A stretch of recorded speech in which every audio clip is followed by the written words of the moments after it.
Scenery update. Green and not flat? When did the central United States get slightly more interesting to look at all of a sudden? Yes, butt kickers, I enjoyed the cramped, annoying, nauseating thrills of doing a road video yesterday so much that I decided to do it again.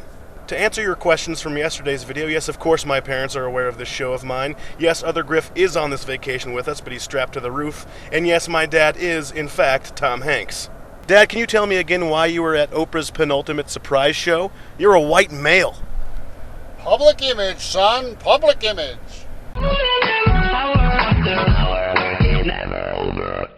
Good afternoon, butt kickers. I should wait for this dumb truck to pass. Oh, 2 trucks. Good. What are you carrying?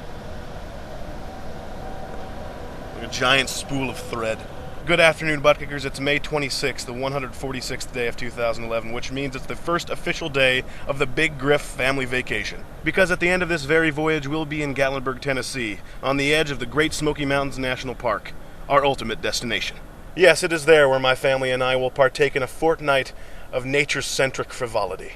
I would actually describe it as boot camp vacation because every day we get up at the crack of dawn, shovel Pop-Tarts down our not yet lucid pie holes, and hit the trail before most people hit REM sleep. Our trailblazing is partially about appreciating nature, but just as partially about feeling not quite as guilty when we venture off the following evenings to our gluttonous dinners. Talking about nature and trails and environment and all that crap will probably take up the bulk of the next 2 weeks' worth of videos. If you'd rather hear me talk about other stuff, well, there are 145 other videos not too far from here, and my guess is that you've probably forgotten about at least 14 of them. Well, we recently pulled away from that all-important staple of road voyages, the rest stop. My vacation's gastrointestinal story so far has started in a McDonald's, middled in a McDonald's, and ended in the first Tennessee toilet I laid eyes on.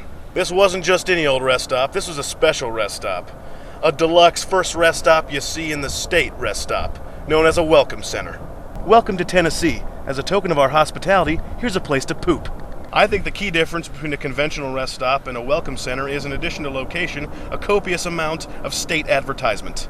This welcome center came complete with a room full of pamphlets depicting tourists experiencing varying degrees of fun/enjoyment in one of Tennessee's highly diverse delights. For example, here's a picture of a guy who, thanks to Tennessee's attractions, discovered his genitalia could support his entire body weight. Look how happy he is! Tennessee tastes good to me.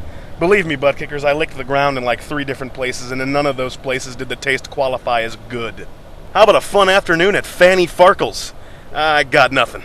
And the Comedy Barn Theater, because we all know that comedy is funnier when there's hay pollen and animal feces in the air.